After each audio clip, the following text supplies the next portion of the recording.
क्या कर रहे हैं साहिल और मुस्कान जेल में? इनको भी अंदाजा नहीं था कि जेल के अंदर इनकी कोई पिटाई कर देगा। मुस्कान भी जेल में है मेरठ की और साहिल भी जेल में। सौरभ मर्डर केस के आरोपी की जमकर पिटाई हो गई। पेशी के दौरान कोर्ट में वकीलों ने कुटाई की, पहले जो तस्वीर मैंने आपको दिखाई, और इसके बाद जेल के बैरक में साहिल के साथ मारपीट हुई। बैरक में बंदियों ने, कैदियों ने आरोपी साहिल की जमकर पिटाई की। हंगामा होने के बाद सुरक्षा गार्ड पहुंचे फौरन और सुरक्षा गार्ड ने इसे बचाया। इसके चेहरे पर पिटाई के निशान भी पड़े। हालांकि पुलिस ने बैरक में हुई पिटाई की पुष्टि नहीं की है। जो कैदी जेल से बाहर आए हैं उन्होंने पिटाई की जानकारी दी है। पिटाई के बाद साहिल ने मर्डर केस को लेकर कई खुलासे किए हैं। खबर यह है आरोपी मुस्कान और साहिल नशे के आदी हैं। हिमाचल टूर पर रोजाना 2 बोतल शराब पी रहे थे और नशा कर रहे थे। अचानक नशा हो गया बंद तो दोनों में बेचैनी हो रही है। जेल के कैदियों से दोनों नशे की गोलियां मांग रहे हैं। नशे की गोलियां मांगने पर उनकी निगरानी और बढ़ा दी है पुलिस ने। योग और नशा मुक्ति केंद्र में इनकी काउंसलिंग हो रही है। दूसरे बंदियों को इनसे बात ना करने की हिदायत दी गई है। जेल में दोनों ने पहले 4 दिन तक खाना बहुत कम खाया, लेकिन अब वो जेल में भरपेट खाना खा रहे हैं। दोनों को सुबह चाय और इसके बाद नाश्ता मिल रहा है। दोपहर में लंच और शाम को फिर खाना दिया जा रहा है। मुस्कान और साहिल से मिलने के लिए जेल में अब तक इनके परिवार का कोई सदस्य नहीं आया है, ना ही दोनों का परिवार इनका केस लड़ने को तैयार है।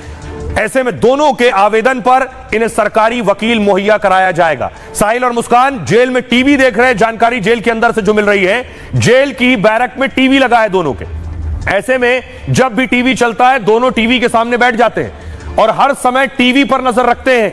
देश के चर्चित केस के आरोपी अपने केस से जुड़ी जानकारी और खबर टीवी और न्यूज चैनल के जरिए ले रहे हैं। सुनिए जरा जेल के जेलर क्या कुछ कह रहे हैं, दोनों किस हाल में हैं और क्या कर रहे हैं। जेल के अंदर बंदियों के आपस में इनकी मुलाकात नहीं हो सकती, क्योंकि जेल के अंदर उन्हीं बंदियों की मुलाकात हो सकती है जो रक्त से संबंधित है। जैसे माँ बेटी, माता पिता आपस में, पति पत्नी, इस तरह की इनकी आपस में मुलाकात। पुरुष बैरक बिल्कुल अलग होती है, महिला बैरक बिल्कुल अलग है। लगभग हमारे पुरुष बैरक महिला बैरक में आधा पौन किलोमीटर का अंतर है, तो मुलाकात नहीं हो सकती। वो जेल मैनुअल के उस प्रावधान में नहीं आते हैं कि इनकी मुलाकात हो, इसलिए इनकी मुलाकात आपस में नहीं हो सकती। ये बात सही है कि जो बंदी नशे वाले आते हैं और काफी बंदी नशे वाले आते हैं उसकी तरह व्यवहार था इनका, सामान्य बंदियों की तरह नहीं था। चिंतित और सिर झुकाए रहना, डिप्रेशन, फ्रस्ट्रेशन लग रहा था। इसी के तहत जब स्वास्थ्य परीक्षण पाया गया तो डॉक्टर ने कहा कि विड्रॉल सिम्टम है, अतः इनका उपचार करना जरूरी है। तो डॉक्टर ने उनका उपचार करना शुरू कर दिया तथा नशा मुक्ति केंद्र के माध्यम से हम उनका नशा छुड़वा रहे हैं। अभी उसने सिर्फ इतना ही कहा है। हमारा भी प्रयास है कि कम से कम महिला बंदी उससे बात करें और इस केस के बारे में बार बार बात ना हो। लेकिन सोचिए इनके रोज नई तस्वीरें सामने आ रही हैं। ये जेल के अंदर है। हत्या के बाद जब ये शिमला घूम रहे थे, हिमाचल घूम रहे थे हत्या के बाद, ये उस वक्त की तस्वीरें, कैसे होली मना रहे हैं, डांस कर रहे हैं। ऐसे 3 नए वीडियो सामने आ गए, देखिए।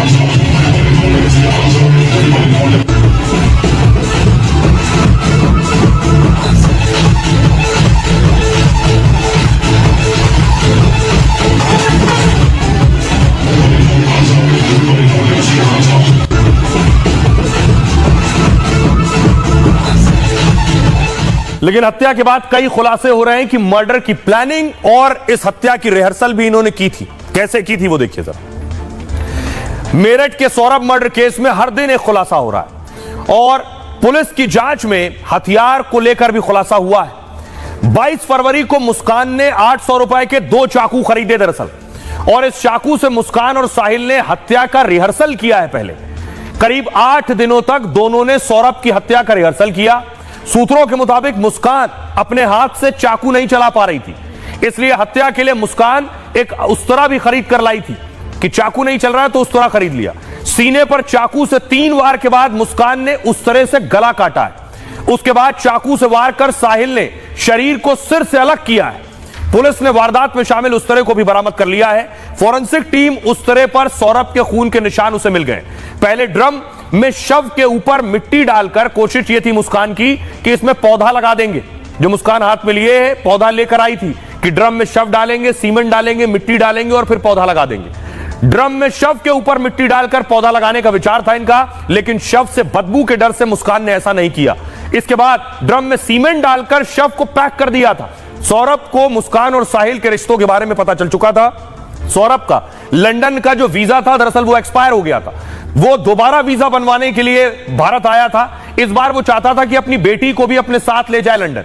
बेटी के पासपोर्ट के लिए भी उसने आवेदन किया था। सौरभ मुस्कान को भी लंदन ले जाना चाहता था, लेकिन मुस्कान ने लंदन जाने से मना कर दिया था पहले, इसलिए नहीं जा पाए। आइए अब आपको सुनवाता हूं, सुनिए जरा मेरठ के एसपी क्या कह रहे हैं।